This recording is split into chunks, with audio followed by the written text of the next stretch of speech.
नमस्कार दोस्तों, स्वागत है एक बार फिर से आपका सक्सेस क्लासेस में।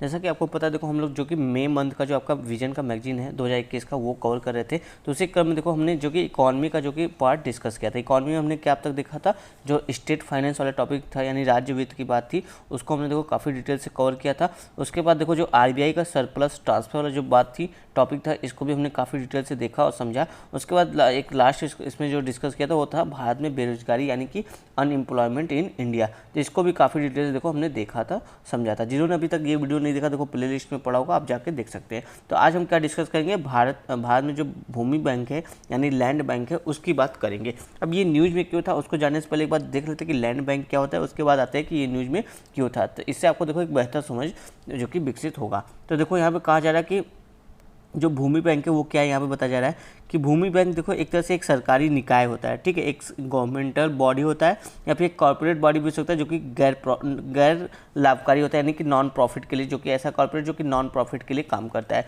तब भूमि बैंक में क्या होता है, एक ऐसे बैंक, यह एक ऐसा बैंक होता है जिसमें देखो जो खाली भूमि पड़ी होती है ना गवर्नमेंट की जो भी ऐसी भूमि जो खाली है या फिर है तो उसका यूज नहीं है या बिखरी हुई है, तो उन सभी जो भूमि को ये बैंक क्या करता है, कलेक्ट करके उसको इकट्ठा करके जो कि मैनेजमेंट उसका करने का काम करता है। मतलब उसको बेचना है कि उसको रखना है कि या फिर उसी को आगे विकसित करना है या फिर उसमें कुछ जो कि डेवलपमेंट वगैरह करना है। तो ये सब का काम कौन करता है, भूमि बैंक काम करता है। यानी जो खाली पड़ी हुई भूमि है उसका जो कि मैनेजमेंट करना किसका काम है, भूमि बैंक का। अब देखो ये जो कि एक तरह से गवर्नमेंटल बॉडी भी हो कोई भूमि बैंक देखो सरकारी भी हो सकती है और प्राइवेट भी हो सकती है, लेकिन जो प्राइवेट होगी वो क्या होगा, आपका नॉन फॉर प्रॉफिट कॉर्पोरेट होगी। तो ये हमने समझा कि आपका भूमि बैंक क्या है। अब देखो भूमि बैंक में क्या होता है, इसमें देखो ऐसी संपत्तियां होती हैं, अब यहाँ से पढ़ते हैं तो समझ में आएगा। जो देखो ऐसे भूमि होते हैं जो खाली अप्रयुक्त परिसंपत्तियां हैं, जिसकी जो ऐसी भूमि जिसका प्रयोग नहीं किया गया है, या फिर ऐसी भूमि है जिसको देखो जब्त कर लिया गया है। जब्त किस आधार पर, जैसे किसी ने टैक्स वगैरह नहीं चुकाया है या फिर जो लोन वगैरह दिया गया तो वो नहीं चुकाया है, तो उसकी भूमि को जो उन्होंने भूमि गिरवी रखी थी उसको जब्त कर लिया गया। तो ऐसे भूमियों के प्रबंधन और निपटान में भूमि बैंक जो कि सहायता करता है। उम्मीद है आपको समझ में आ गया होगा कि भूमि बैंक क्या है। अब देखो ये जो भूमि बैंक है ना, तो इसको देखो हमारे इंडिया में ऐसा नहीं कि ये कोई नया चीज़ है। जो हमारी स्टेट गवर्नमेंट थी, स्टेट गवर्नमेंट ने देखो इसको 1990 के दशक से ही स्टेट गवर्नमेंट ने इसको लागू करना शुरू कर दिया था।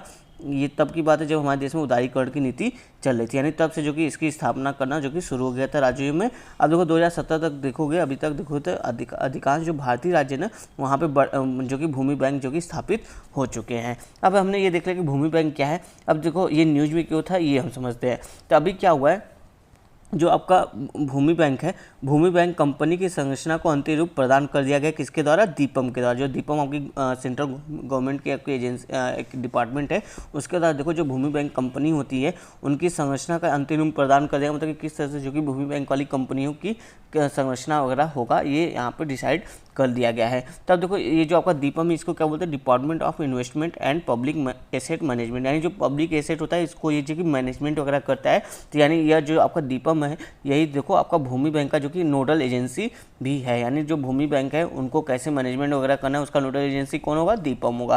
तो ये आपने समझा कि न्यूज़ में क्यों था, अब भूमि बैंक क्या था, ठीक है। अब यहाँ से देखते हैं कि जो भूमि बैंक है उसके लाभ क्या है। इसके देखो जो लाभ है ना, इससे आपको इसका महत्व समझ में आएगा कि लैंड बैंक क्यों जरूरी है भारत के लिए। तो देखो पहला लाभ बताया जाए कि जो भूमि का उपयोग है उसकी दक्षता बढ़ जाएगी। जैसे बताया जाए देखो जो हमारा जो भारत देश है वो देखो पूरे विश्व की भूमि का 2.4% है, लेकिन यहाँ पे जो आबादी रहती है पूरे विश्व की 18% रहती है। यानी ये क्या डेटा बता रहा है कि हमारे यहाँ भूमि की काफ़ी ज़्यादा कमी है, लोग ज़्यादा है पर भूमि कम है। तो इससे क्या होगा, देखो जब भूमि बैंक होगा तो पूरे जो भूमि खाली पड़ी है उसका देखो उसकी उपयोगिता हमारे यहाँ बढ़ जाएगी और हम जो कि उसकी उपयोगिता अच्छे से कर सकेंगे। फिर साथ ही देखो बताया जाए कि स्पेशल इकोनॉमिक जोन में देखोगे लगभग 52% भूमियाँ ऐसी हैं जो अप्रयुक्त पड़ी हुई हैं, यानी कि उनका कोई काम नहीं हो रहा है, तो ऐसी भूमियों का भी उपयोग में लाया जा सकता है। फिर साथ ही देखो बोला जाए कि इसका और क्या लाभ होगा कि एक समर्पित भूमि बैंक अप्रयुक्त भूमि का समयबद्ध निपटान सुनिश्चित करेगा। मान लो कोई ऐसी भूमि है जो खाली पड़ी हुई है तो उसको देखो समय के अंतर्गत ही जो कि उसका निपटान सुनिश्चित करके उसका उपयोग को बढ़ावा दे सकेगा। फिर साथ ही देखो और इसके क्या लाभ हैं भूमि बैंक के, यह देखो आर्थिक समृद्धि को बढ़ावा देगा। अब देखो यहाँ पे इंपॉर्टेंट एक डेटा आता है कि चीन के साक्ष्य से हमको पता चलता है, यानी चीन का मॉडल है जो उससे पता चलता है कि चीन ने देखो 2001 से 2009 के बीच में देखोगे चीन में जो आर्थिक समृद्धि वो काफ़ी तेज़ी से बढ़ी है। उसका कारण ये बताया जा रहा है कि जो चीन है उसने देखो अपनी जो भूमि है ना उसको जो कि काफ़ी उसका जो उपयोग है उसका काफ़ी दक्षतापूर्ण जो कि उपयोग करना शुरू कर दिया। जो भी खाली थी उसको मैनेजमेंट वगैरह करना शुरू कर दिया, उसका अधिक से अधिक उपयोग करना शुरू कर दिया। इस वजह से देखो चीन की जो इकॉनमी रही है ना उसमें देखो जीडीपी में देखोगे लगभग ये 2001 से 2009 के बीच में 26.07% की वृद्धि हमको देखने को मिली है, सिर्फ लैंड मैनेजमेंट करने से, यानी भूमि बैंक ऐसा कुछ भूमि बैंक स्थापित करने के कारण। तो इससे देखो जो आर्थिक समृद्धि है उसको बढ़ावा मिलती है, यानी हमारे देश की जीडीपी में बढ़ावा देखने को मिलेगा। और जीडीपी बढ़ेगा तो ऑब्वियस बात है जो निवेश वगैरह वो भी बढ़ेगा। तो देखो इससे क्या होगा, भूमि बैंक होगा तो इससे इन्वेस्टमेंट को बढ़ावा मिलेगा। इन्वेस्टमेंट को कैसे बढ़ावा मिलेगा, जैसे देखो यहाँ पर बताया जाए कि हमारे देश में देखोगे लगभग 25 लाख हेक्टेयर भूमि ऐसे जिस पर संघर्ष जारी है, और जिसके कारण देखो 200 अरब डॉलर का जो निवेश हमारा वो जोखिम में है, यानी इन्वेस्टमेंट वगैरह 200 अरब डॉलर का जोखिम है, क्योंकि ऐसी विवादित जगहों पे जो कि इन्वेस्टमेंट वगैरह हो गया है, लेकिन अब विवाद है तो इन्वेस्टमेंट वगैरह जो कि ठीक से काम नहीं कर पा रहे हैं, फंक्शन नहीं कर पा रहे हैं। तो इससे देखो जहाँ विवाद होगा वहाँ इन्वेस्टमेंट आएगा, बिल्कुल नहीं आएगा। इसलिए बोला जाए कि अगर विवाद का हम जल्द से जल्द अगर निपटान कर देंगे भूमि बैंक के जरिए तो जो यहाँ पे जो जितनी खाली पड़ी भूमि है वहाँ पे जो कि इन्वेस्टमेंट वगैरह बढ़ सकती हैं। तो वही बात यहाँ पे कहा जा रहा है कि इससे देखो निवेश को बढ़ावा मिलेगा। साथ ही देखो बोला जाए कि व्यापार करने में सुगमता होगा। जो आपका लार अधिनियम 2013 है, अब इसको हम पढ़ेंगे लास्ट में कि लार अधिनियम 2013 के क्या क्या प्रावधान है। वो समझो कि बस भूमि को अधिग्रहण करने से, पुनर्वासन करने से संबंधित ये आपका एक अधिनियम है। इसको हम लास्ट में देखेंगे कि लार अधिनियम 2013 क्या है, ठीक है। तो बोल रहा है कि व्यापार करने में सुगमता भी होगी इससे, अगर जो आपका लैंड बैंक होगा। तो जैसे देखो बताया जा रहा है कि अभी देखो उड़ीसा के नियमगिरी में जो वेदांता की बॉक्साइट खनन परियोजना थी उसका प्रस्ताव आया था, और सिंगूर यानी पश्चिम बंगाल में टाटा मोटर्स की जो परियोजना थी।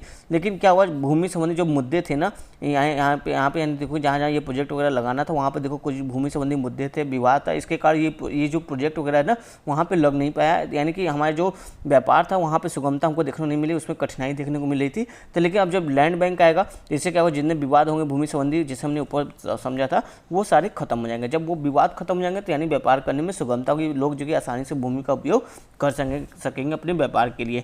फिर साथ ही देखो कहा जा रहा है कि जब लैंड बैंक आएगा तो इससे देखो मध्यस्थ जो मीडिएशन है उसको देखो सुदृढ़ीकरण मिलेगा। कैसे, जैसे बताया जो भूमि में देखोगे जो भूमि या अचल संपत्ति होती है उस पर जो विवाद होता है उसमें देखोगे जो न्यायालय होता है उसमें कम से कम 20 वर्षों का समय लग जाता है उसका निपटान करने में। लेकिन जब लैंड बैंक होगा तो ऐसे विवादों को जल्द से जल्द निपटाने की कोशिश करेगा, क्योंकि उसको लैंड का यूज करना है, उस पर कुछ ना कुछ काम करना है। तो जब देखो लैंड का जल्द से जल्द यूज होगा तो जो आपका मीडिएशन वाला काम है उसको जो कि मजबूती मिलेगी, यानी मीडिएशन के थ्रू जो कि मतलब दो लोगों के बीच में आपसी समझौता के जरिए जो कि लैंड का जो विवाद है उसको समाधान करने का प्रयास किया जाएगा। इससे देखो जो न्यायालय है ना उस पर जो बर्डन है वो भी कम होगा। तो ये कुछ इसके लाभ हमको देखने को मिले। साथ ही अन्य लाभ में देख लो कि और क्या लाभ है। जैसे बताया जाए कि भूमि बैंक से संबंधित क्या होगा, जो भूमि संबंधी बाजार है उसके लेन देन में पारदर्शिता भी देखने को मिलेगी, और समेकित भूमि की उपलब्धता होगी, यानी कि एक एकीकृत भूमि की उपलब्धता होगी, और न्यायालय पर जो कि बोझ भी कम पड़ेगा। जैसे हमने यहाँ पे देखा कि जो आपका भूमि संबंधी विवाद है उसको निपटाने में लगभग 20 वर्ष लग जाता है, तो लैंड बैंक जो कि ऐसे विवादों को मीडिएशन के थ्रू जो कि जल्द से जल्द निपटाने की कोशिश करेगा। तो इस तरह से जो कि हमने देखा यहाँ पे लैंड बैंक का क्या फ़ायदा है वो इसको देखा यहाँ पे। इसी वजह से देखो ये जो आपका लैंड बैंक को मैनेजमेंट करने के लिए जो कि कंपनी की स्ट्रक्चर क्या होगा उसका जो अंतिम स्वरूप जो कि दीपम के द्वारा दिया गया है। अब लेकिन देखो यहाँ पे अच्छी बातें तो हो गई कि इसका ये फ़ायदा है, काफ़ी अच्छा लग रहा है, तो वो हम तो देख लिया। लेकिन अब इसमें कुछ चिंताएं भी है, मतलब कुछ मुद्दे ऐसे हैं जो कि लैंड बैंक से संबंधित कुछ मुद्दे भी हैं जो हमको जानना चाहिए। जैसे बताया जा रहा है कि क्या हो रहा है यहाँ पे, देखो बोला जा रहा है भूमि बैंक स्वामित्व और अधिकारों से संबंधित प्रश्न उठते हैं। मान के चलो जैसे किसी के कभी क्या हुआ, कल को मेडिएशन वगैरह कर लिया गया, लेकिन बाद में क्या हुआ कि जो भूमि का ओरिजिनल स्वामी वगैरह था या फिर जिसने कब्जा कर लिया था, कल को आगे वो बोलेगा नहीं ये भूमि का अधिकार मेरा है, ये भूमि हमको चाहिए, यहाँ पे कुछ कंस्ट्रक्शन वगैरह नहीं हो सकता। यानी कि जो भूमि का स्वामित्व है और उसके जो अधिकार है उससे संबंधित जो कि प्रश्न वगैरह उठते रहते हैं, ऐसा देखने को मिलता है।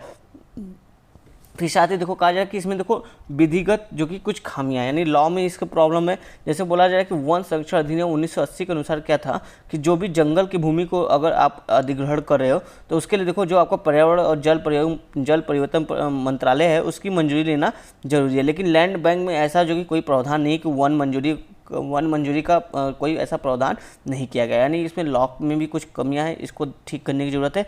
साथ ही देखो कहा जा रहा है यहाँ पे न्याय के आदर्श की अनदेखी भी इसमें की जा रही है। जैसे यहाँ बताया जा रहा है कि कि यदि किसी परियोजना के तहत एक बार अधिग्रहित की गई भूमि 5 वर्षों तक अप्रयुक्त रहती है, मान के चलो कोई गवर्नमेंट ने कोई भूमि को अधिग्रहित कर ली किसी प्रोजेक्ट के तहत, ठीक है, तो अब मान लो ये जो भूमि ए है, ये जो एरिया भूमि का है, इसको गवर्नमेंट ने जो कि अधिग्रहित कर लिया है, लेकिन परियोजना के तहत तो एक्सेप्ट अधिग्रहित किया था, लेकिन 5 वर्षों तक इस भूमि का कुछ नहीं हुआ, वो वैसा का वैसा पड़ा है।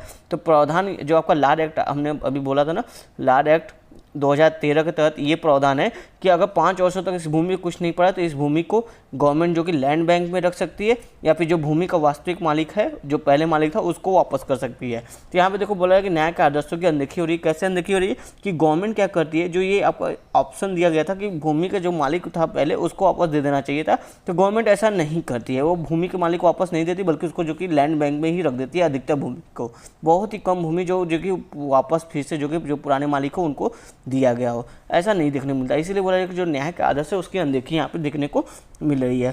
फिर साथ ही देखो कहा जाए कि भविष्य के संघर्षों की संभावना है, यानी देखो बताया जाए कि कई रिपोर्ट ने सचेत किया कि भूमि बैंक में शामिल वे भूखंड जिन पर पहले भी विरोध कर नियोजित परियोजनाओं को रोका गया था, उन पर भविष्य में निवेश करना जोखिमपूर्ण हो सकता है। अब जैसे मान के चलो कि पहले हमको पता था कि ये एक लैंड है जो कि मान लो कोल माइनिंग के लिए अच्छा है, या फिर खनन के लिए, या फिर पेट्रोलियम गैस वगैरह के लिए अच्छा है। अब यहाँ पे कोई प्रोजेक्ट वगैरह आ रहा है, तो लेकिन पता चला कि ये यहाँ पे जो भूमि है ना काफ़ी विवादित है, यहाँ पे काफ़ी खून खराबा भी हो चुका है, लोगों के मर्डर वर्डर हो गए इस भूमि को लेके लिए। तो अब यहाँ पे बताओ कोई इन्वेस्टमेंट करने, अब अभी मान लो भले कागजी तौर पे यहाँ पे कोई जो कि इस तरह का विवाद नहीं है, लेकिन जो कोई इन्वेस्टर आएगा, जब उसको पता चलेगा कि यहाँ का इतिहास, भूमि का इतिहास कुछ इस तरह का रहा है, तो क्या वो इन्वेस्ट यहाँ पर करना चाहेगा? नहीं करना चाहेगा। यानी कि भविष्य में इसके संघर्ष की संभावना बनी हुई है। मतलब हो सकता है अभी कागज़ पे भले ये जो कि यहाँ पे निपटान हो चुका है, लेकिन लोगों के मन में भी, मतलब लोग अभी मन से इसके निपटान को एक्सेप्ट नहीं किए हैं, अभी भी यहाँ पे विवाद की स्थिति हो सकती है। तो यानी भविष्य में इस तरह की संघर्ष की संभावना बनी रहेगी। तो हमको क्या करना चाहिए? वे फॉरवर्ड में देखो यहाँ पर बताया जा रहा है आगे की राह में कि जैसे जो स्वामित्व जैसी योजना थी ना, उसका प्रयोग करना चाहिए। इसमें देखो जो भूमि में अनिवार्य जो सुधार वगैरह होती थी उसके तहत जो कि स्वामित्व के तहत जो क्या बोला गया, जो भूमि में अनिवार्य सुधार वगैरह है उसका हमको प्रयोग करना चाहिए। साथ ही जो देखो भूमि है उसका देखो अभिलेख भंडार करना चाहिए, अर्थात अब कुछ भूमि लेकर गवर्नमेंट कुछ भूमि लेकर जो कि किसानों को अन्य जगह पर भूमि दे दे। इस तरह से जो कि लैंड एक्विजिशन और लैंड का एकीकरण करना जो कि काफ़ी जो कि सफल रहेगा, और इससे देखो विवाद की भी संभावनाएं वगैरह नहीं रहेगी। तो इस तरह के कुछ काम किया जा सकता है। तो यहाँ पर हमने पूरा टॉपिक देखा, आपका लैंड बैंक का जो टॉपिक था उसको हमने यहाँ पर काफ़ी डिटेल से देखा। चलिए देखते हैं अपना अगला टॉपिक क्या है हमारा, सोशल स्टॉक एक्सचेंज। तो देखो सोशल स्टॉक एक्सचेंज को समझने से पहले हम समझ लेते हैं कि स्टॉक एक्सचेंज क्या होता है। ठीक है, देखो आपने BSE के बारे में सुना होगा, ठीक है, बॉम्बे स्टॉक एक्सचेंज, NSE के बारे में सुना होगा, ठीक है। तो ये सभी क्या है, ये आपके स्टॉक एक्सचेंज है। अब स्टॉक एक्सचेंज क्या होता है ये आप समझो। एक्सचेंज यहाँ पे लिखा है मतलब कुछ एक्सचेंज हो रहा है, राइट। तो स्टॉक एक्सचेंज एक तरह से समझो एक प्लेटफॉर्म है, ठीक है, जहाँ पे कुछ बिजनेसमैन होते हैं जो अपने जो कि कंपनी, जो उनकी कंपनी के शेयर होते हैं वो यहाँ पे डालते रहते हैं कि मैं अपने कंपनी के इतना शेयर बेच रहा हूँ, या मुझे इस तरह के पैसे की ज़रूरत है, मैं अपना बॉन्ड वगैरह बेच रहा हूँ। तो यहाँ पे जो निवेशक होते हैं, यानी जो जैसे हम और आप जनता हैं, या फिर बड़े बड़े उद्यमी भी हो सकते हैं, छोटे उद्यमी भी हो सकते हैं, वो सभी जो कि अपना पैसा इन्वेस्ट करना चाहते हैं। क्यों? क्योंकि ये चाहते हैं कि इनको लग रहा है कि अगर ये कंपनी अपना बिजनेस रन करेंगी तो इनसे ये जो कि प्रॉफिट करेंगे, और ये जब ये प्रॉफिट करेंगे तो अगर हम इनमें इन्वेस्ट करेंगे तो इनको जब प्रॉफिट होगा तो हमको भी उससे प्रॉफिट होगा। तो इसलिए देखो जो जनता यहाँ पे आम जनता है वो जो कि इन कंपनियों में देखो जो लिस्टेड है स्टॉक एक्सचेंज में, उन पे जो कि इन्वेस्टमेंट करती है। कैसे इन्वेस्ट करती है? शेयर के थ्रू इन्वेस्ट करती हैं, बॉन्ड के थ्रू इन्वेस्ट करती है, डिवेंचर जो होता है उसके थ्रू जो कि इन्वेस्टमेंट अपना करती रहती है। तो अब ये जो पैसा जनता का यहाँ पर आ रहा है, तो ये कंपनी क्या करेंगी, इस पैसे को लेकर अपना बिजनेस करेंगी, फिर बिजनेस से जो प्रॉफिट होगा उसका कुछ हिस्सा अपने पास रखेंगे और बाकी जो कि जनता में डिविडेंड कर देंगे, यानी बांट देंगी। तो इस तरह से जो कि ये चलता रहता है आपका, मतलब एक तरह से फंड जुटाने के लिए, जो कंपनियां होती हैं उनको फंड जुटाने के लिए एक तरह से एक प्लेटफॉर्म है जहां पे जनता भी अपना लाभ जो कि उस कंपनियों से लेते रहते हैं। एक लाइन में आप अगर समझो तो ये बात है। अब देखो जो आपका सोशल स्टॉक एक्सचेंज है, ये एक तरह से स्टॉक एक्सचेंज का एक टाइप है जहाँ पे देखो इनका मुख्य काम क्या होता है, जो समाज कल्याण होता है उसको जो कि प्रमोट करना, मतलब इस तरह के बिजनेस करना जिससे समाज कल्याण है वो जो कि हो सके। यानी इनकी प्राथमिकता क्या होती है, इनकी प्राथमिकता प्रॉफिट कमाना नहीं होता है, इनकी प्राथमिकता होती है जो सामाजिक कल्याण कार्य है वो हो सके, वो अच्छे से रन कर सके, और बाद में जो कि इससे अगर इनकम वगैरह होते हैं तो वो प्रॉफिट जो कि इनका सेकेंड प्रायोरिटी होता है। इतनी बात आपको समझ में आई कि सोशल स्टॉक एक्सचेंज क्या होता है, उम्मीद अब आपको समझ में आ गया होगा। तो अब थोड़ा सा यहाँ पर देख लो, एक आपका अभी रिपोर्ट ये क्यों न्यूज़ में था, क्योंकि देखो जो सेबी है उसने जो कि सोशल स्टॉक एक्सचेंज के सोशल स्टॉक एक्सचेंज जो है इस पर देखो एक टेक्निकल ग्रुप है, उसने जो कि सोशल स्टॉक एक्सचेंज को लेके अपना एक रिपोर्ट जो कि शेयर किया है सेबी के थ्रू, ठीक है।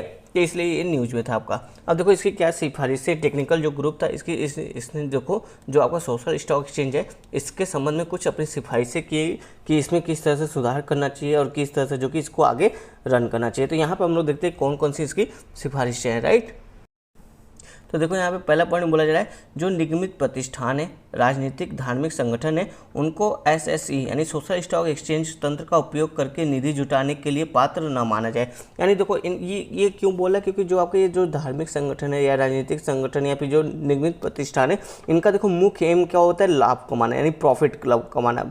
सामाजिक कल्याण इनका सेकेंड प्रायोरिटी एक तरह से हो सकता है, लेकिन मेन एम क्या होता है, लाभ कमाना। तो इसलिए बोला जाए कि इनको देखो सोशल स्टॉक एक्सचेंज पे जो कि इनको लिस्टेड नहीं करना चाहिए। फिर साथ ही देखो ये और क्या बोल रही है, ये बोलें जो एफपीईज होती है, एफपीई क्या होता है आप समझो, फॉर प्रॉफिट इंटरप्राइजेज, मतलब ऐसे इंटरप्राइजेज जो कि लाभ के लिए काम करते हैं। मतलब ये देखो इंटरप्राइजेज जो होती है लाभ के लिए तो काम करती है, पर कौन से लाभ, जो सामाजिक काम होते हैं उनको करके जो कि लाभ कमाना। तो ऐसे जो इंटरप्राइजेज है उनको देखो जो आपका सोशल स्टॉक एक्सचेंज में लिस्टेड करना चाहिए। और साथ ही बोला जाए जो आपका एनपीओ है, एनपीओ मतलब ऐसे ऑर्गेनाइजेशन जो नॉट फॉर प्रॉफिट है, यानी इनको प्रॉफिट नहीं चाहिए होता है, ये प्रॉफिट से मतलब नहीं रखते हैं। इनको बस ये मतलब होता है जो हमारा प्रोजेक्ट है या बिजनेस है सोशल वर्क को लेके वो जो कि सक्सेस हो, भले हमको प्रॉफिट ना हो कोई मतलब नहीं है, इनको प्रॉफिट नहीं चाहिए होता है। तो ये टेक्निकल ग्रुप बोला जो आपके एफपीईज है और एनपीओ हैं इनको देखो सोशल स्टॉक एक्सचेंज का उपयोग करने के लिए अनुमति दी जानी चाहिए। तो इस तरह की बात यहाँ पे की जा रही है। तो ये आपने समझ लिया कि रिपोर्ट में क्या सिफारिश की गई वो हमने देख लिया। अब थोड़ा सा यहाँ पे समझते हैं कि ये जो आपके एनपीओ हैं और एफपीई है, ठीक है, ये कैसे जो कि सोशल स्टॉक एक्सचेंज से पैसे जुटाते हैं, मतलब किस तरह के साधन का प्रयोग करते हैं। तो उन साधनों को देख लेते हैं। देखो एनपीओ देखो इक्विटी का प्रयोग करता है पैसे लेने के लिए, जीरो कूपन का प्रयोग करता है, जीरो प्रिंसिपल बॉन्ड का प्रयोग करता है, डेवलपमेंट इम्पैक्ट बॉन्ड का प्रयोग करता है, सोशल इम्पैक्ट बॉन्ड का भी प्रयोग करता है। साथ देखो इसमें क्या होता है, इसमें देखो 100% दान लेने और दान देने की प्रक्रिया शामिल होती है। मतलब इसके जरिए देखो जो एनपीओ होते हैं यानी ये ऐसे कंपनियां जो कि नॉट फॉर प्रॉफिट है, इनको प्रॉफिट नहीं चाहिए होता। तो यहाँ पे देखो इनको देखो इन सब के जरिए जो कि दान वगैरह मिलता रहता है, जिससे अपना जो प्रोजेक्ट है या काम है सोशल वर्क से लेके संबंधित वो उसको रन करते रहते हैं, ठीक है। अब देखो जो आपके एफपीईज है यानी जो फॉर प्रॉफिट इंटरप्राइजेज है, यानी जो ऐसे काम करते हैं सामाजिक कल्याण काम करता है, लेकिन इनको इसमें से कुछ ना कुछ प्रॉफिट चाहिए होता है। तो इनको देखो कैसे पैसा मिलता है, ये भी देखो इक्विटी के जरिए जो कि फंड जुटाते हैं, ये कर्ज लेकर भी यानी ऋण लेकर भी फंड जुटाते हैं। साथ ही डेवलपमेंट इम्पैक्ट बॉन्ड के जरिए और सोशल वेंचर फंड के माध्यम से जो कि इनको फंड वगैरह मिलता रहता है। अब देखो इनका मुख्य एम क्या होता है, मुख्य एम ये होता है जैसे समाज में देखो जो भूख है, निर्धनता, गरीबी है, कुपोषण है, असमानता है, इनका उन्मूलन करना है, यानी इनको समाज से हमको ख़त्म करना है। और साथ ही देखो जो महिलाएं हैं या फिर समाज का जो वंचित वर्ग वगैरह है जैसे LGBTQ कम्युनिटी वगैरह है, तो इनको जो कि सशक्त करना, ठीक है, इनको सशक्तिकरण करना। और साथ ही देखो जो लैंगिक समानता है उसको बढ़ावा देना, इस तरह के। और साथ ही इसमें देखो जो ग्रामीण खेल है उसको बढ़ावा देना, उनको प्रशिक्षण देना और मलिन बस्तियों का विकास करना, और किफ़ायती आवास तैयार करना। तो इस तरह के ये जो कि काम करते हैं जो समाज कल्याण को लेकर। तो उम्मीद इतना आपको समझ में आया होगा कि सोशल स्टॉक एक्सचेंज क्या है और वो किस तरह का काम करते हैं और उनको जो कि फंड वगैरह कैसे मिलता है, ठीक है। अब देखो जो सोशल स्टॉक एक्सचेंज है ये भारत के लिए थोड़ा सा नया है। 2019 का जो केंद्रीय बजट था उसमें जो कि सोशल स्टॉक एक्सचेंज को स्थापित करने की बात कही गई थी।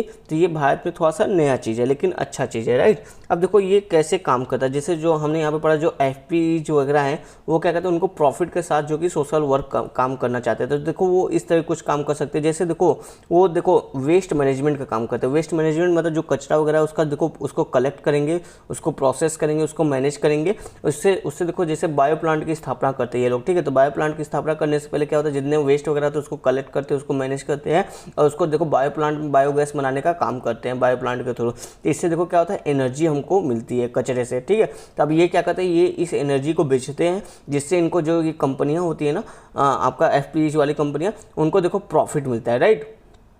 अब इसमें देखो क्या काम हो रहा है, एक तो एफपीईज को क्या हो रहा है, प्रॉफिट भी मिल रहा है, ठीक है। साथ ही आपका देखो सोशल वर्क भी हो रहा है, राइट। सोशल वर्क कैसे हो रहा है, मतलब वो जो आपका स्वच्छता अभियान है उसको एक तरह से सपोर्ट कर रहा है, यानी जो कचरा वगैरह शहरों में है उसको जो कि कलेक्ट कर रहा है, उसका जो कि निपटान वगैरह कर रहा है। तो ये दोनों काम हो रहे हैं इससे, तो इसलिए इस तरह के काम ये जो कि एफपीएस वगैरह करती रहती है। तो यहाँ पे हमने ये देखा कि किस तरह के काम हो सकते हैं, एक एग्जाम्पल के थ्रू भी यहाँ पे समझने की कोशिश की। अब जैसे मैंने यहाँ पे हमने देखा था कि काफ़ी तरह से जो कि ये अपना धन वगैरह, धनराशि वगैरह जुटा सकती हैं। तो यहाँ पे देखो, अभी देखो वर्तमान में भारत में जो एफपीज है और एनपीओ है, नॉन फॉर प्रॉफिट ऑर्गेनाइजेशन है, ये कैसे धन अर्जित करिए, कैसे इकट्ठा करिए। तो अभी देखो केवल 2 माध्यम से, जैसे जो आपका सीएसआर है यानी कि सामाजिक उत्तरदायित्व या कॉर्पोरेट सोशल रिस्पॉन्सिबिलिटी, उसके थ्रू जो कि इनको पैसा दिया जा रहा है अनुदान वगैरह में। और साथ ही देखो जो आपका इम्पैक्ट इन्वेस्टिंग है, इसके थ्रू जो कि सोशल स्टॉक एक्सचेंज में जो कि इनको इन्वेस्टमेंट वगैरह मिल रहा है। तो यहाँ से जो कि पैसा भी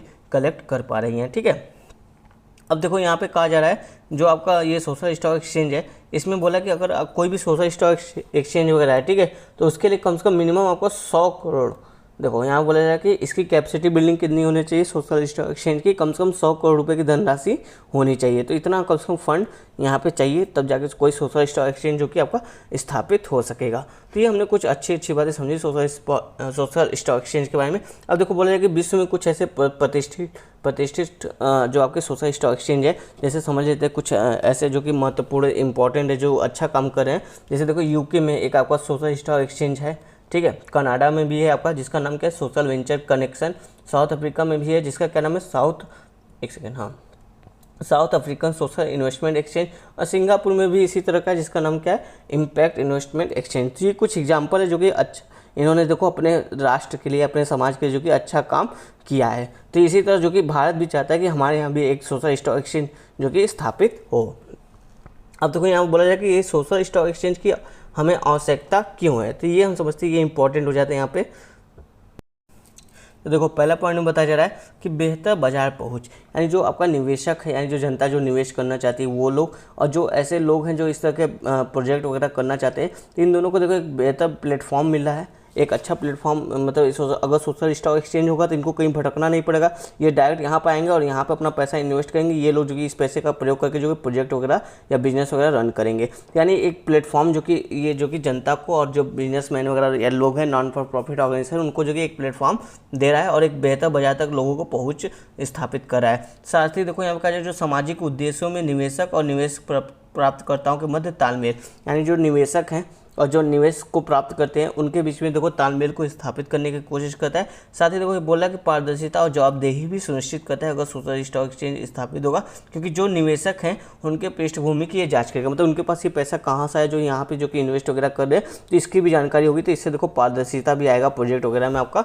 और साथ ही देखो कहा जाए कि प्रदर्शन आधारित परोपकार, यानी जो भी कंपनियां या प्रोजेक्ट वगैरह अच्छा काम करेंगे उनको देखो अच्छा रैंकिंग वगैरह किया जाएगा, जिससे जो उनका वैल्यू है ना, वो जो कि जैसे उनके बॉन्ड की वैल्यू वगैरह होगी या फिर जो इम्पैक्ट बॉन्ड है उसकी वैल्यू जो होगी वो जो कि बढ़ती चली जाएगी, यानी कि उसमें देखो लोग ज़्यादा इन्वेस्ट वगैरह करते जाएंगे।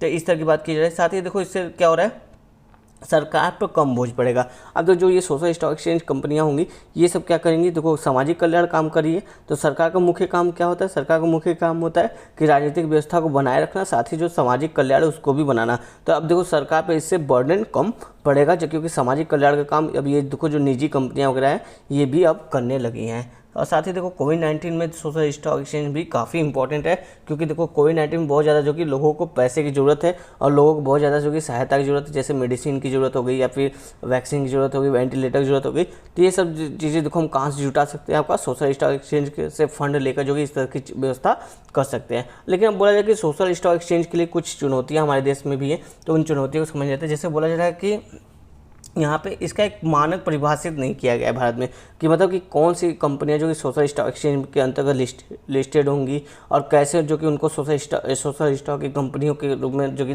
दर्जा दिया जाएगा। तो इस तरह की कोई मानक परिभाषा नहीं है, तो ये एक प्रॉब्लम है। साथ ही बोला जा रहा है कि यहाँ पर जो लेन देन की लागत है ना वो काफ़ी ज़्यादा, यानी जो भी अगर यहाँ पर प्रोजेक्ट वगैरह चलता है तो उसमें देखो लागत काफ़ी बढ़ जाती है उसकी। फिर देखो और क्या समस्या यहाँ पर है, बताया जा रहा है कि यहाँ पर देखो जो सामाजिक उद्यम है उसकी रूपरेखा स्पष्ट रूप से परिभाषित नहीं है, अतः हमको इसकी रूपरेखा को स्पष्ट रूप से परिभाषित करना होगा कि कोई भी उद्यम जो कि सामाजिक उद्यम कब कहलाएगा कि ये उद्यम जो कि सामाजिक उद्यम है। ठीक है, इस तरह की बात किया जा रहा है। साथ ही देखो यहाँ पे कहा जा रहा है कि जो क्षमता निर्माण करना है, यानी जो भी ऐसे सूचीबद्ध संगठन वगैरह है यानी सामाजिक उद्यम है, उनको देखो हमको हेल्प करना होगा। वो एकाएक नहीं बढ़ जाएंगे, उनको देखो कोई ऐसा इंडस्ट्री वगैरह है या फिर उद्यम वगैरह है जो कि सामाजिक काम करना चाहता है, तो इनको देखो शुरू में हमको इंसेंटिव देना होगा। इंसेंटिव कैसे, जैसे मान लो जैसे देख लो गवर्नमेंट इनको देखो टैक्स में राहत दे दे, ठीक है, या फिर इनको देखो कुछ अग्रिम ऋण वगैरह दे दे जिसको ये दे चुका है, तो इस तरह का इनको देखो इंसेंटिव वगैरह देना पड़ेगा। ये तुरंत जो कि अपने से जो कि इस तरह के बड़े बड़े प्रोजेक्ट रन नहीं कर पाएंगे, क्योंकि इनके पास देखो फंड की कमी होती है, राइट। साथ ही देखो बोला जा रहा है कि व्यापार उपकरण और कर लाभ, ये भी एक तरह की समस्या है कि ये कुछ मतलब एक्सप्लेन वगैरह नहीं है कि इनको किस तरह का टैक्स का प्रॉफिट वगैरह मिलेगा और किस तरह के ये व्यापार उपकरण का प्रयोग कर सकते हैं अपने व्यापार को बढ़ावा देने के लिए। तो ये सब कुछ चुनौतियां बताई जा रही है कि इनको देखो स्पष्ट रूप से व्याख्यात करने की ज़रूरत है। अब देखो यहाँ पे बोला जाए कि वे फॉरवर्ड क्या हो सकता है आपका सोशल स्टॉक एक्सचेंज को लेके। वे फॉरवर्ड बोला जाए कि इनको देखो जैसे ये जो कंपनी है इनको टैक्स में जो कि प्रॉफिट वगैरह देना चाहिए, ठीक है, और जो आपका ये जो एफपी है, एनपीओ वगैरह या फिर एपी जो है, ये जो आपका सोशल स्टॉक एक्सचेंज में लिस्टेड कंपनियां होंगी, इनको देखो एक नियामक संगठन होना चाहिए जो इनको रेगुलेट वगैरह करे और जो कि इनके डेटा को जो कि इकट्ठा करे, जो कि भंडार करे सूचनाओं का, ठीक है। तो इस तरह का एक नियामक संगठन भी होना चाहिए। और साथ ही देखो बोला जा रहा है यहाँ पे लोगों में जागरूकता होना चाहिए, यानी कि लोगों में आप जागरूकता अभियान चलाइए कि इस तरह का सोशल स्टॉक एक्सचेंज भी है जहाँ पे जो कि आप पैसे इन्वेस्ट कर सकते हैं, जहाँ पे जो सोशल वर्क यहाँ पे किया जाता है। तो जो भी इस चीज़ में इंटरेस्टेड होंगे वो यहाँ पे जो कि पैसे वगैरह इनपुट करना शुरू करेंगे, जिससे इनको जो कि फंड वगैरह मिलना, अच्छा फंड वगैरह यहाँ से जो कि कंपनियाँ उठा सकती हैं। तो इस तरह की कुछ बातें यहाँ पे वे फॉरवर्ड में बताई जा रही है आपका सोशल स्टॉक एक्सचेंज को लेकर। देखो काफ़ी इंपॉर्टेंट टॉपिक है, अब भारत के लिए थोड़ा सा नया है, तो इसलिए ये आपका मेंस के हिसाब से तो देखो काफ़ी इंपॉर्टेंट हो जाता है। चलिए अब चलते हैं अपने अगले टॉपिक पे। अगला टॉपिक क्या है हमारा, कोविड-19 वैक्सीन एंड आईपी वेवर, यानी कि आपको बोला है कोविड-19 का टीका और बौद्धिक संपदा अधित्याग। अब देखो ये बौद्धिक संपदा अधित्याग क्या होता है, जैसे आपने सुना होगा कोई भी नया इनोवेशन होता है, ठीक है, तो उस पर लोग क्या करते हैं, पेटेंट वगैरह ले लेते हैं। पेटेंट कैसे लेते हैं, जो आपका WTO का ट्रिप्स कानून है ना, ये देखो WTO से जो ट्रिप्स कानून है उसके अंतर्गत उनको देखो एक पेटेंट राइट होता है, यानी कि आपने जो आविष्कार किया है, पेटेंट राइट क्या होता है कि आपने जो भी आविष्कार किया है उसके लिए हम आपको संरक्षण देते हैं। ये जो आपका आविष्कार, ये कोई और आपका आविष्कार को कॉपी नहीं करेगा और आप जिसे चाहे इस आविष्कार को जितने दाम में चाहे उतने दाम में बेच सकते हैं। तो यानी जिसने इसको मेहनत की है इसके आविष्कार करने के लिए, इससे उसको लाभ मिल सके, ऐसा सुनिश्चित करने के लिए आपका WTO में ट्रिप्स कानून लाया गया था, जिसको पेटेंट वगैरह जैसे इसमें आते रहते हैं, ठीक है। तो यही बात बोला जा रहा है। तो यहाँ पे कहा जा रहा है आपका कि जो कोविड-19 का वैक्सीन वगैरह है ना, इस पे जो पेटेंट है उसको हमको छोड़ना चाहिए। क्यों? क्योंकि ये देखो बड़े स्तर पर जो कि पूरे मानव जाति को जो कि प्रभावित करा है, यानी कि मानव कल्याण के लिए, सामाजिक कल्याण के लिए देखो हमको जो वैक्सीन का पेटेंट है उसको छोड़ना चाहिए, ताकि जो गरीब से गरीब देश है या फिर मध्यम आय के जो देश है वहाँ पर भी जो वैक्सीनेशन प्रक्रिया है वो अच्छे से और जल्द से जल्द पूरी हो सके। तो इसी बारे में बात यहाँ पे कही जा रही है। उम्मीद आपको समझ में आएगा। और जो ये इनिशिएटिव है ना कि इस तरह का जो कि हमको बौद्धिक संपदा अधित्याग करना चाहिए, तो ये देखो भारत और दक्षिण अफ्रीका द्वारा शुरू किया गया था, जिसको देखो WHO समेत देखोगे UN भी है, WHO भी है, ये अंतर्राष्ट्रीय संगठन है। इसके साथ साथ देखोगे जो 100 से अधिक देश भी इस चीज़ को समर्थन करते हैं कि हाँ इस तरह का प्रावधान होना चाहिए। यहाँ पर जो वैक्सीन से संबंधित जो पेटेंट वगैरह है उसको जो कि विभिन्न देशों को छोड़ देना चाहिए।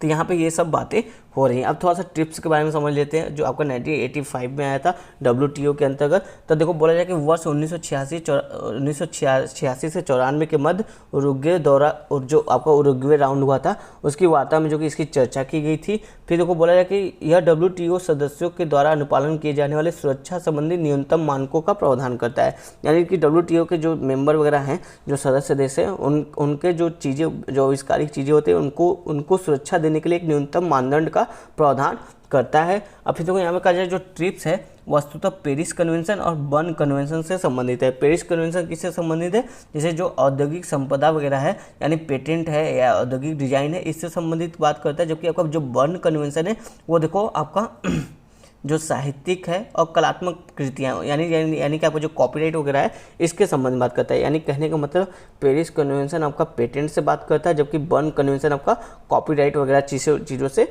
बात करता है, राइट। तो ये दोनों किस में शामिल है, आपका ट्रिप्स के अंतर्गत शामिल है। अब देखो जो आपका ट्रिप्स में क्या क्या आता है, ट्रिप्स में आपका देखो कॉपीराइट आता है, ट्रेडमार्क आता है, GI यानी भौगोलिक संकेतक आता है, औद्योगिक डिजाइन आता है, इंटीग्रेटेड सर्किट आता है, इंटीग्रेटेड सर्किट की लेआउट डिजाइन जो होती है वो आती है, और देखो अप्रकाशित सूचना यानी व्यापार संबंधी जो गोपनीय पहलू होते हैं, यानी ट्रेड सीक्रेट या फिर ऐसा कुछ डेटा वगैरह होता है, तो वो सभी चीज़ें जो आपके ट्रिप्स के अंतर्गत आती हैं। अब देखो बोला जाए कि जो ट्रिप्स समझौता एवं सार्वजनिक स्वास्थ्य पर WTO की दोहा घोषणा पत्र थी, यानी कि आपको स्वास्थ्य को लेकर जो आपका WTO की एक देखो 2001 में जो कि दोहा राउंड वगैरह चला था, इसमें देखो अनिवार्य लाइसेंस की अनुमति दी गई थी। अब ये अनिवार्य लाइसेंसिंग क्या है, ये हम यहाँ पे समझ लेते हैं तो आपको बेहतर समझ में आएगा। कंपलसरी लाइसेंस या फिर अनिवार्य लाइसेंस देखो क्या होता है, बताया जा रहा है कि जो आपका पेटेंट धारक है उसकी सहमति के बिना पेटेंट आविष्कार का उपयोग करने के लिए एक सरकारी प्राधिकरण या न्यायालय द्वारा कंपलसरी लाइसेंस जारी किया जा सकता है। यानी मान लो कोई ऐसा चीज़ का आविष्कार है जिसका पेटेंट जो कि किसी दो कंपनी द्वारा लिया गया, जो कि समाज कल्याण के लिए काफ़ी इंपॉर्टेंट है, या किसी देश में कुछ इस तरह का महामारी फैल गया जिससे देखो मानव जाति को खतरा है, तो इस तरह के पेटेंट को जो पेटेंट मिला हुआ है, तो अब उस चीज़ का प्रयोग करने के लिए देखो उसकी जो कि अनुमति लेनी होगी। लेकिन अगर हो सकता है अगला आदमी जो कि अनुमति नहीं दे रहा है, वो बोला कि हमको इसके लिए हाई पे करो तब हम अनुमति देंगे, तो इस कंडीशन में क्या होगा, तो मतलब एक बृहद सामाजिक कल्याण की स्थिति में क्या हो सकता है, जो सरकार है वो जो कि उसके जो फार्मूला वगैरह है, मतलब उसकी कुछ चीज़ें जो उसने इन्वेंट की है यानी आविष्कार किया है, उसके फार्मूला को कॉपी कर सकती है और कॉपी करके जो कि उसका जो कि वितरण वगैरह कर सकते हैं बिना उसके सहमति के भी। तो ये होता है आपका कंपलसरी लाइसेंसिंग का प्रावधान भी इसमें आपका ट्रिप्स में किया गया है। अगर बृहद सामाजिक कल्याण की बात आती है तो वहाँ पे इस तरह का प्रावधान भी कर सकता है। अगर पेटेंट धारक अगर अपनी सहमति नहीं दे रहा है तो उसकी सहमति के बिना भी उसकी चीज़ का उपयोग किया जा सकता है। तो इस तरह की बात यहाँ पे आपका कंपलसरी लाइसेंसिंग में बात की जा रही है। हो सकता है आपका कंपलसरी लाइसेंस आ सकता है पीटी के लिए कि कंपलसरी लाइसेंस रिलेटेड टू किससे रिलेटेड है, तो ये आपका WTO के ट्रिप्स जो है उससे संबंधित है। ठीक है, अब यहाँ पे आगे देखो, वैसे यहाँ पे बताया जा रहा है देखो कि जो आपका ये बौद्धिक संपदा अधित्याग की मांग को संचालित करने वाले कारक, मतलब कि ऐसे कुछ फैक्टर हैं जो बताते हैं कि ये जो इस तरह के आपका IP वेवर की मांग करते हैं। ठीक है, मतलब जो आपका ये पेटेंट वगैरह मिला है या कॉपीराइट वगैरह मिला है, इसको छोड़ना चाहिए। कुछ ऐसे कारक है जिसके आधार पर बताया जा रहा है कि इसको हमको छोड़ देना चाहिए। कभी कुछ ऐसी कंडीशन, कुछ ऐसी विशेष कंडीशन आती है तो उस स्थिति में जो कि पेटेंट को जो कि अस्थायी रूप से जो कि बंद कर देना चाहिए। तो उसके फैक्ट में क्या क्या उसके पक्ष में क्या क्या तर्क यहाँ पे बात करते हैं। जैसे यहाँ पे बोला जा रहा है कि देखो कहा जा रहा है आपका, थोड़ा सा जूम आउट कर देते हैं। ठीक है, हाँ, तो देखो कहा जाए कि अभूतपूर्व मांग को पूरा करना, यानी कि जैसे मान लो कि जैसे भी देखो कोविड-19 के समय देखोगे वैक्सीन की काफ़ी ज़्यादा जो कि डिमांड बढ़ गई है, राइट। देखो तो इसी वजह से बोला कि इस डिमांड को पूरा करने के लिए जरूरी कि विभिन्न देश में जो कि वैक्सीन का निर्माण वगैरह हो। लेकिन जो जहां वैक्सीन का निर्माण हो गया तो लोग क्या करें, उसकी जो वैक्सीन निर्माण की टेक्नोलॉजी है, मैन्युफैक्चरिंग है, वो जो कि शेयर नहीं करे अन्य देशों में। जैसे जो आपका अफ्रीकन कंट्री जो गरीब देश है या मध्यम आय वाले देश के हैं, वहाँ पर जो कि इसकी टेक्नोलॉजी को जो कि शेयर वगैरह नहीं किया जा रहा है। यहाँ पर जो कि ये देश जो कि उसका पेटेंट लेकर बैठे हुए हैं, मतलब हमको आप मोटी रकम दो तो हम आपके देश में वैक्सीन वगैरह बेचेंगे। तो इसीलिए बोला कि जब अत्यधिक मांग वगैरह बढ़ गई है तो उस मांग को पूर्ति करने के लिए देखो ये जो पेटेंट को त्याग देना चाहिए, यानी पेटेंट नहीं रखना चाहिए। तो जैसे कोविड वैक्सीन का यहाँ पे जो कि एग्जांपल दिया जा रहा है। फिर साथ ही देखो कहा जा रहा है कि संसाधनों का संकेंद्रण यानी जैसे देखो जो वैक्सीन से संबंधित जो विनिर्माण यानी मैन्युफैक्चरिंग हो रही है या रिसर्च हो रहा है या डेवलपमेंट हो रहा है, ये देखो अधिकतर जो आपके हाई इनकम या मिडिल इनकम वाली जो कंट्री वहीं पर है, यानी जो आपके गरीब देश है, जैसे आप अफ्रीकन कंट्री देख लो। ठीक है, तो यहाँ पे देखो वैक्सीन की यहाँ पे भी ज़रूरत है। कोरोना तो ऐसा नहीं केवल हाई इनकम वाले देश में, पूरे वर्ल्ड में फैला हुआ है, तो यहाँ पे भी ज़रूरत है। तो लेकिन देखो जो वैक्सीन का मैन्युफैक्चरिंग हो रहा है, रिसर्च हो रहा है, वो डेवलपमेंट हो रहा है, वो देखो इन्हीं देशों तक संकेंद्रित है, यानी कुछ ही देशों में जो कि स्थिर है, जो कि बृहद देश में जो कि अभी भी इसकी पहुँच नहीं है। तो ये जो अगर आप ये जो मैन्युफैक्चरिंग की टेक्नोलॉजी है ना कोविड-19 के वैक्सीन की जो टेक्नोलॉजी मैन्युफैक्चर करने की है, अगर आप वो शेयर करते हो, इस पर पेटेंट नहीं रखते हो, तो आप इस टेक्नोलॉजी को शेयर करोगे इन गरीब देशों में, तो यहाँ पर भी देखो मानव कल्याण स्थापित होगा। तो इसलिए बोला जाए कि ये जरूरी है ताकि इस तरह के जो मैन्युफैक्चरिंग है, रिसर्च, R&D डेवलपमेंट वगैरह है, ये सब देखो ये जो कि केवल एक छोटे देश तक या कुछ ही देशों तक सीमित ना रहे, ये जो कि पूरे विश्व तक होना चाहिए इसकी पहुंच। फिर वो बोला जाए कि नैतिक परिप्रेक्ष्य में क्या बोला जाए कि पेटेंट और अन्य बौद्धिक संपदा अधिकारों द्वारा टीका उत्पादन को सीमित किया जा रहा है, अतः इनका अधित्याग किया जाना चाहिए। यानी देखो जो पेटेंट है या IP वगैरह है, इंटेलेक्चुअल प्रॉपर्टी राइट वगैरह है, इसे देखो जो आपका वैक्सीन का उत्पादन है यानी मैन्युफैक्चरिंग है, उसको सीमित किया जा रहा है, जबकि इसकी आवश्यकता देखो बृहद स्तर पर है। इसलिए बोला जा रहा है कि इसलिए मानवीय, नैतिक और व्यवहारिक दृष्टिकोण से सभी देशों को एकजुट होकर संपूर्ण विश्व में इन टीका को निष्पक्ष तथा त्वरित पहुंच सुनिश्चित करनी चाहिए। तो इस तरह से बोला जाए कि नैतिक परिप्रेक्ष्य भी है, जो यानी नैतिकता के आधार पर भी देखें तो मानव कल्याण के लिए आवश्यक है। तो इसके लिए जो कि इस तरह के पेटेंट को कभी कभी अगर ऐसी विशेष परिस्थिति आती है तो उस समय अधित्याग भी करना चाहिए। अब देखो बोला जाए कि बौद्धिक संपदा अधित्याग के विरोध में तर्क, यानी कुछ ऐसे फैक्टर बताए जा रहे हैं जहाँ पे बोला जा रहा है कि इनका अधित्याग नहीं करना चाहिए। जैसे देखो क्या बोला जा रहा है कि पहला पॉइंट में बोला जा रहा है जो आपका बौद्धिक संपदा यानी इंटेलेक्चुअल प्रॉपर्टी राइट है, इसमें देखो बोला जाए कि टीकों की उपलब्धता के समक्ष मुख्य बाधा नहीं है। यानी कि बोला जाए कि जो आपका इंटेलेक्चुअल प्रॉपर्टी राइट है या देखो वैक्सीन की उपलब्धता के लिए जो कि बाधा नहीं है, बल्कि इसके जगह पे बाधा क्या है, जो आपका टेक्नोलॉजी और लॉजिस्टिक संबंधित समस्याएं हैं विभिन्न देशों में, यानी लॉजिस्टिक मतलब जो वही आपका परिवहन वगैरह, आवागमन, यातायात वगैरह। तो ये जो समस्याएं हैं ये जो देखो जो कि विभिन्न देशों में टीकों जो वैक्सीन वगैरह है उसको पहुंचने में देरी कर रही है, फिर उसके पहुंचने में जो कि बाधा उत्पन्न करी है।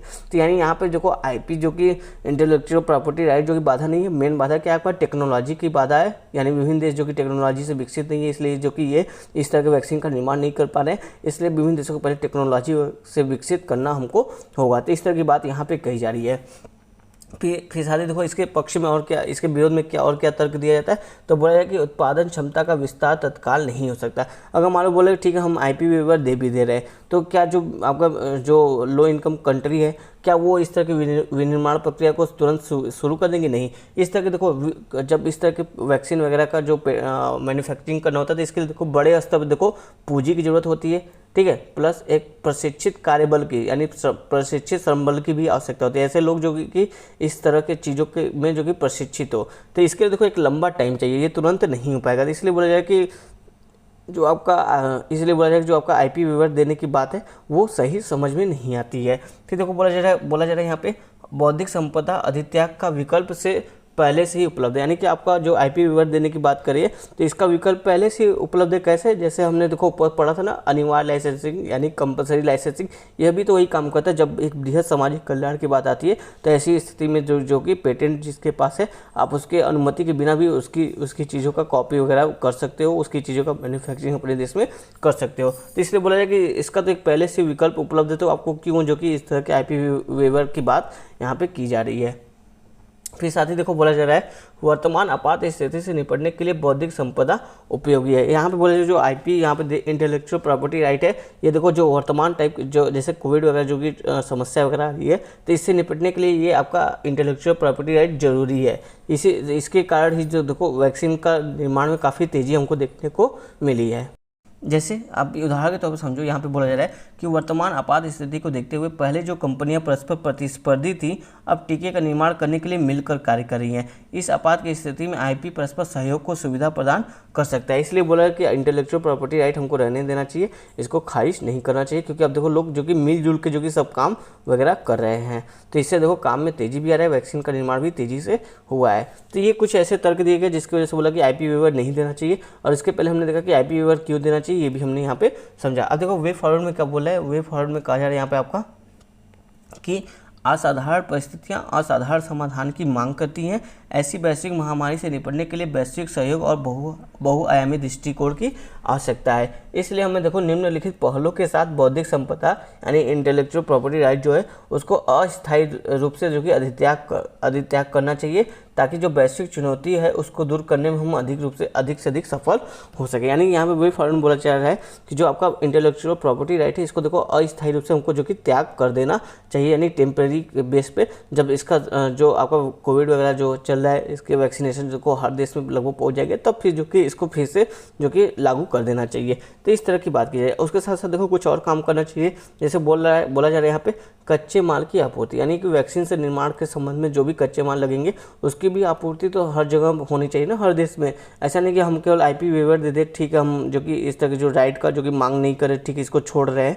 तो ऐसा ना हो कि हम छोड़ तो दिए, आपको देखो टेक्नोलॉजी तो दे दी, पर उसको बनाने के जो कच्चे माल की आवश्यकता होती है वो आपके पास नहीं है। तो यानी कि कच्चे माल की आपूर्ति भी एक सेकेंड, हाँ, यानी जो आपका जो कच्चे माल की आपूर्ति है उसको भी जो कि हमको पूर्ण करना होगा, तभी जो कि इस तरह के समस्या का समाधान हम कर सकते हैं। फिर साथ ही देखो बोला है कि क्षमता निर्माण करना, जैसे हमने वही बोला ना कि मान लो एक बार आईपी वेवर दे भी दिया जाए, ठीक है, आईपी वेवर दे भी दिया जाए, लेकिन हो सकता है कि वहाँ पे उस तरह का जो कि कुशल कार्यबल ना हो, ठीक है, प्रशिक्षित कार्यबल ना हो, तो इससे देखो वो वैक्सीन का निर्माण कैसे कर पाएंगे। तो इसलिए बोला जाए कि जो लोग हैं उनको प्रॉपर ट्रेनिंग देना चाहिए इन सब चीज़ों के बारे में, और ऐसे जो कि पूरा जो इंफ्रा वगैरह है वो भी डेवलप करना चाहिए, यानी कि एक तरह से क्षमता निर्माण भी करने की ज़रूरत है।